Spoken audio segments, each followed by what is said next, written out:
I have white fatigue. I'm tired of the lack of spatial awareness that you guys have. I'm tired of you being mad and confused at a four-way stop sign because you can't differentiate who goes first. I'm tired of you being the most uneducated, ignorant, and unapologetically limited group of people. I'm tired of seeing the unseasoned food and you pretending that you know how to cook. I'm tired of you pretending to be superior when we all know who is superior.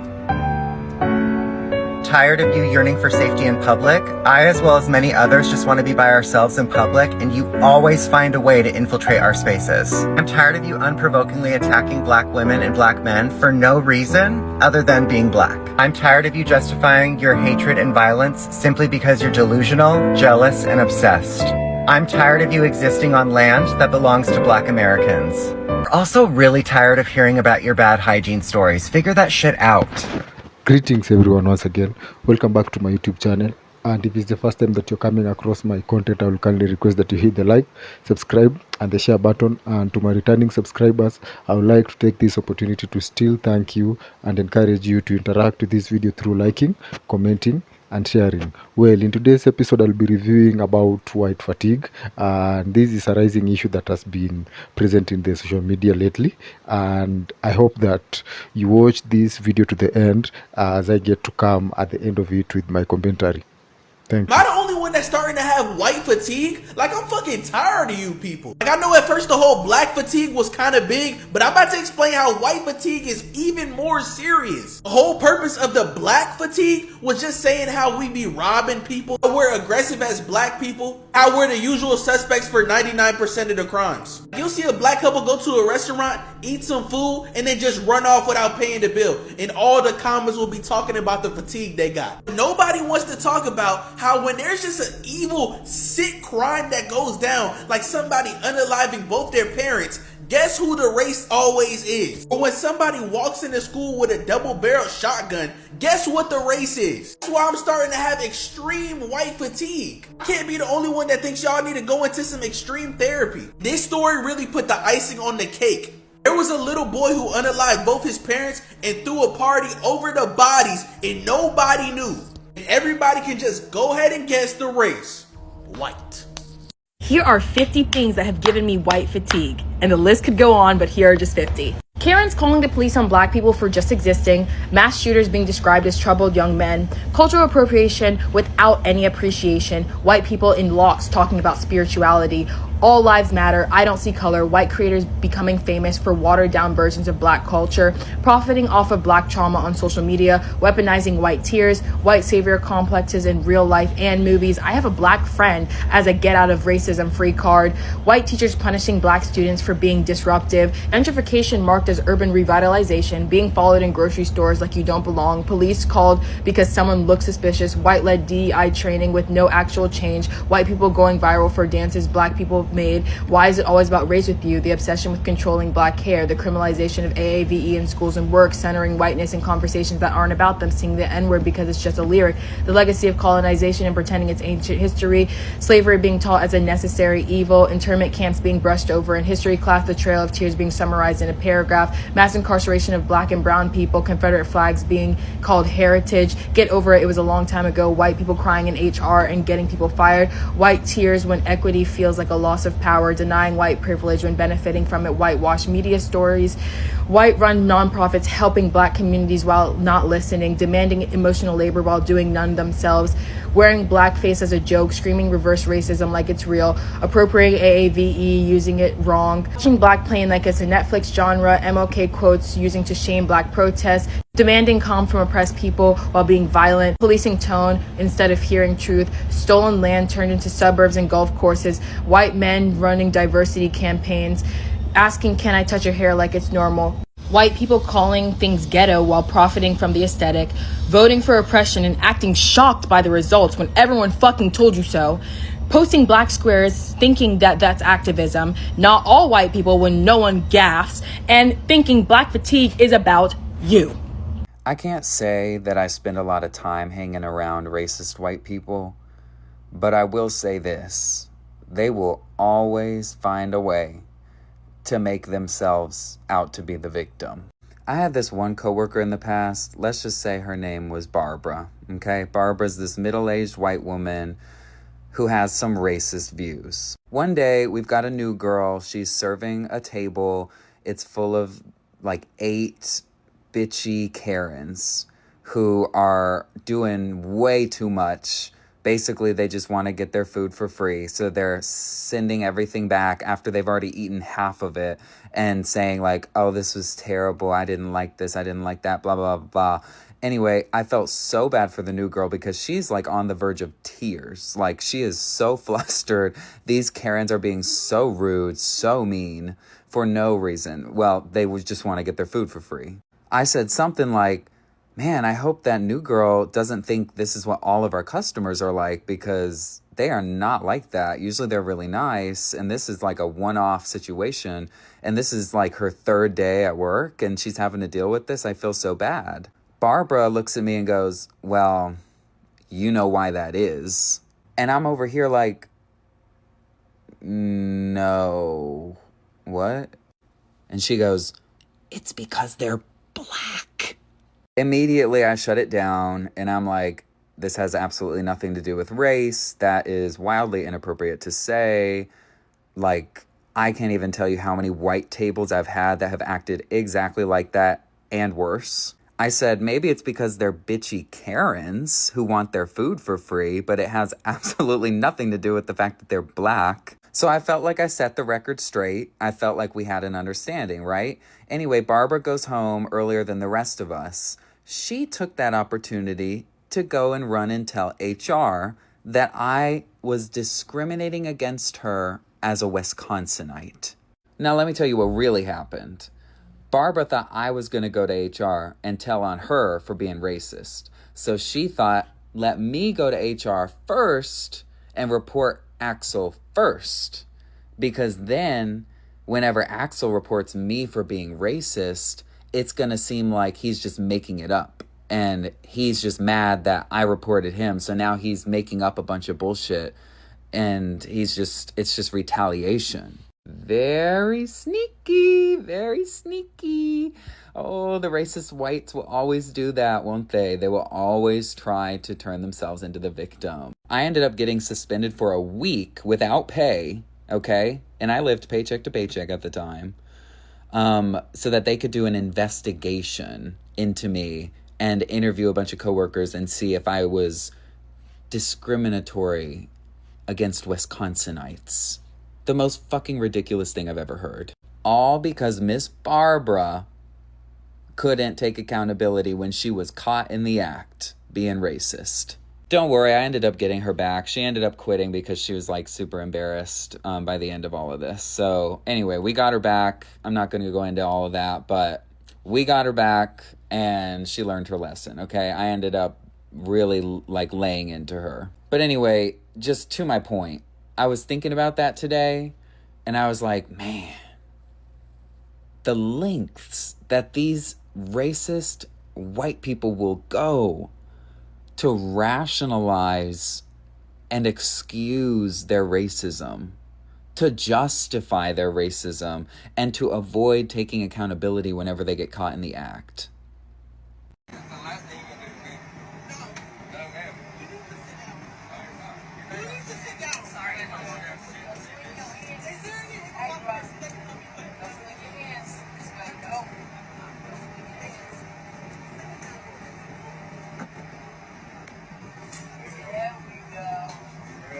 White fatigue is so real.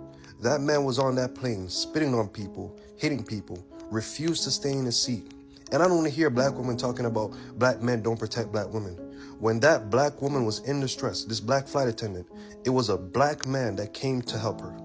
Nobody else. It was a black man that came to help her. He was also there calling her slurs. And this just goes to show you, you people might think that you could say what you want online and it's all fine and dandy, but that's online. In real life, you saw the fear that man had in his eyes. I'm gonna put a picture of him right here. You seen the fear in this man's eyes when this big black nigga came and picked him up and put him in his seat like a child? It was over. He didn't say anything. He just stood there, shocked, like he seen a ghost. You probably didn't even see this video because the stereotypes are not being pushed. If the roles were reversed and it was an unruly drunk black man being put in his place by a white man, all you'd see in the comments is, yeah, as we've always done for hundreds of years, we should have never freed them, yada yada yada yada yada, whatever. But because it's not that, silence. But I'm gonna promote the things that are positive from our community because we are not our stereotypes. Well, go right ahead, ma'am, yes. My name is Mrs. Elmer Lazar, and my husband and I are 100% for the Negro. I want to state that. In fact, when people say, would you like to have a Negro live next door to you, I said he has a perfect right to. Do you have a Negro next door to you? No, not yet, but I mean, I would really not mind it. However, and I am for the Negro, I want to see him get ahead, but now in regard to what this gentleman said, where is this Negro going to purchase his needs, get his needs? All right, fine. All right, I want to address another remark to Mr. Meek. Many of my friends have been for the Negro, but ever since this violence started, they have turned against him. How do you go about not alienating the white man who has been for you through violence? We don't care. For 400 years, they have murdered, burned, raped, castrated, and tortured. I give less than a hootenanny what any white person thinks about this black man is. Well, but don't you want us to be with you? I don't want you to do anything but leave us alone. Oh. We don't need you. But I mean moral support. I don't mean do anything for you. But work in your own neighborhood with the white people. They need the morality. We don't. Stood up for the Negro, and now they say, well, now when they resort to violence, we are not with them. Violence? Well, I mean in some of these riot areas. Well, riot areas. You talk about we resort to violence. I talked to a reporter for Newsweek who told of National Guardsmen shooting down people in the back.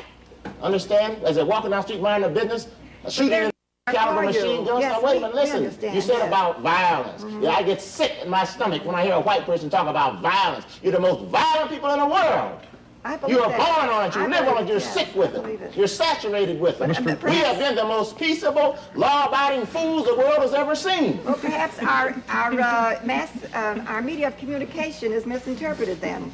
Of course it is. We don't want you to love us. We don't love you. Then we are not being represented. You are not being represented properly through the press. The heck with the press. Right here and now, the tragedy... Nobody loves the rap press, baby. Believe it. But they won't report it truthfully. Well, perhaps that's it. They won't show that all the black folks were shot above the shoulders. Well, Mr. Meek, here is a lady who is obviously a liberal and wants to help you. I never heard of a liberal. And you call yourself a liberal? Yes, I do, yes. This is a dilemma I mean, that a lot of people have. I'm feeling toward all people, the Negroes, everybody. But the lady I mean, there's nothing I can do. Yeah. She's paternalistic. And there's no white liberals, there are only black leaders. Show me, we want some white John Brown. All the white John Browns stand up in here. All the white John Browns, they're going to die with us. All the white John Browns are now standing up. That's good. A white man against the colored man, and thank God we still have the majority.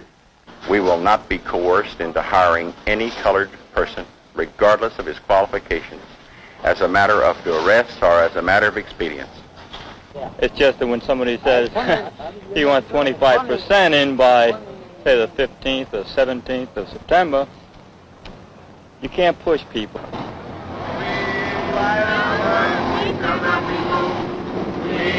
shall not be moved like a baby, but man like war.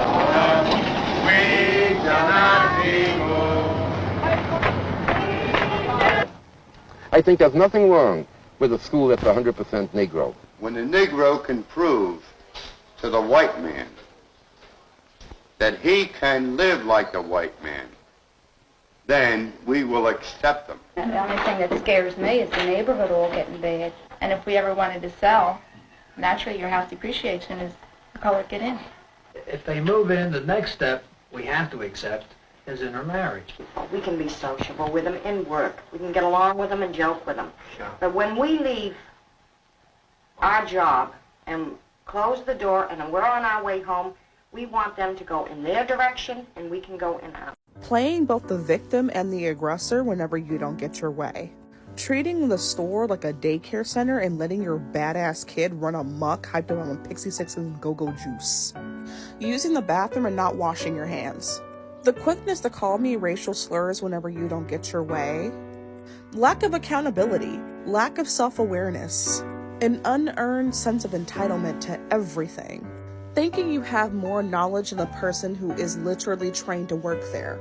Hate to break it to you, saying my ethnic name with a hostile attitude and mispronouncing it on purpose, even after I corrected you to say my name correctly, is part of why I refuse to use my name tag. Tired of that. Wearing racist paraphernalia and then making their way to my register in hopes that I would react negatively to it. Treating me like the help. Treating the store like your personal resort / living / vacation where everyone is supposed to wait on you hand and foot. Leaving trash everywhere you go because you believe it's somebody else's job to pick up after you. Be aggressive as hell to me, but then play the victim when you get the manager. Being verbally abusive when you don't get your way, and then getting surprised when you're not getting service. Dealing with your nonsense day after day after day after day after day, and then slowly hating humanity because of y'all. I ain't gonna lie, we gotta start doing something about these people. Y'all heard about the white boy that took the lives of 3 black people a couple days ago and there's no media coverage on it? Look at this, y'all. Like, man, this happened in Cincinnati, Ohio, bro. Apparently it was no motive at all. Like, just, these people are sick, man. 9 times out of 10, they're gonna make an excuse calling this a mental illness for this dude, too. I can't even say it's fatigue anymore, bro. It's just like a sickness, man. I don't know. Bullshit! Bullshit! I'm being treated like a black person right now. Y'all are worse than blacks. The blacks, like y'all like to say. Or should I go by our original name? You're worse than the niggers. Yeah, you're worse than the niggers. And I say that because, one, y'all don't even like to properly wash your ass. Y'all come to Black TikTok and get tips on how to wash your fucking ass. 2, your fucking sons, like either shooting them schools, kidnapping bitches, raping bitches, or fucking their siblings. Or dead animal carcasses that they found in the backyard. 3, you think because you're white, it absolves you from every fucking crime in the world. It does not. Okay? White fatigue is fucking real. Y'all shoot up churches. Y'all shoot up schools. Y'all shoot up concert venues. Y'all shoot up clubs.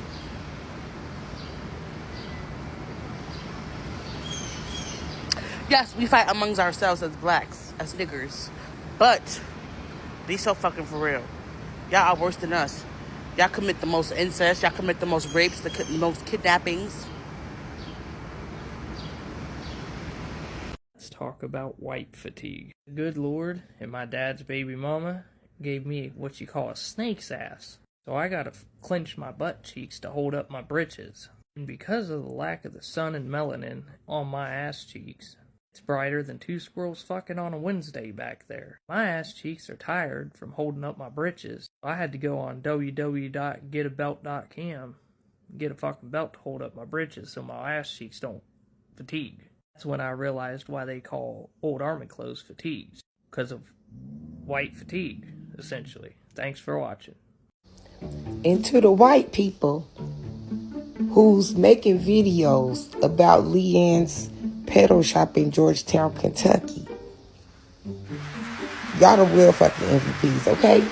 Y'all the real MVPs. That is how you use your privilege to bring attention to racism and to the bullshit. I love it. I love you. White people checking white people. Even white people have white fatigue. Even white people is tired of white people and they racist shit. I'm here for it. For real. I love y'all for that. Because it's time.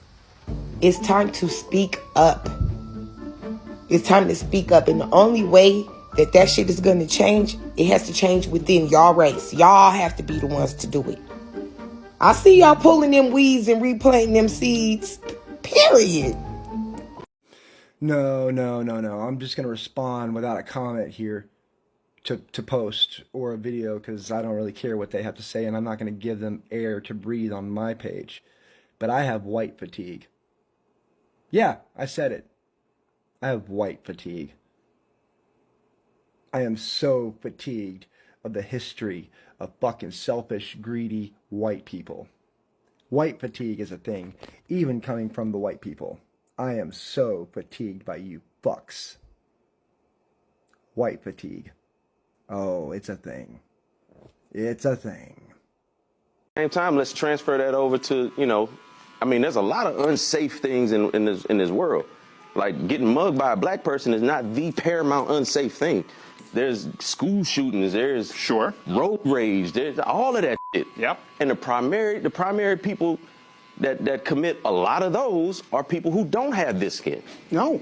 So if switch it over, if black people say, well, we getting fed up and we tired of all these school shootings and all of these road rage and all that, who do we say something to? Who hears our voice? And when does the white fatigue kick? And when does the white fatigue kick? Yo, all these Karens and white boys talking about a race war, yada yada yada. You got black fatigue. You tired. You can't fight though. Like, let's just be clear. The average white boy, white girl will get their ass whooped in good fashion, and I'm here for it. I'm so sick of y'all. Like, you can't fight. You cannot whoop my ass. You can't whoop our ass. The best thing for you to do is call the police. That's the only thing for you to do. And also, black people outnumber the police. Let that soak in. You better keep it calm. Because if you come at me with that shit. Thank you. Well, in today's episode, you're seeing that people are coming out to talk about white fatigue. It's common that you've heard the term black fatigue, meaning that showing situations whereby people are tired with the actions that are mainly associated with the black community. And in today's episode, I'll be addressing the white fatigue. As you've seen in the previously shared clips, you're seeing that more and more people are coming out, including the whites themselves, to claim that white fatigue is getting on their nerves. And by the term white fatigue, I mean that more and more people are getting offended or are getting tired of this fact that most whites take advantage of this white privilege that they had to do things that are not very fair or comfortable to other people. And in this episode, you are seeing some of instances whereby people are clearly demonstrating how white fatigue is becoming a nuisance to most American. A good example is that clip whereby you saw a mature white American trying to get into a scuffle about a seat in a flight, and he was calmly taken down by a black man who was present in the plane. And again, other than that, you're seeing other scenarios that are very common with the white Americans. A good example again is the mass school shootings that are mostly associated with the white individuals.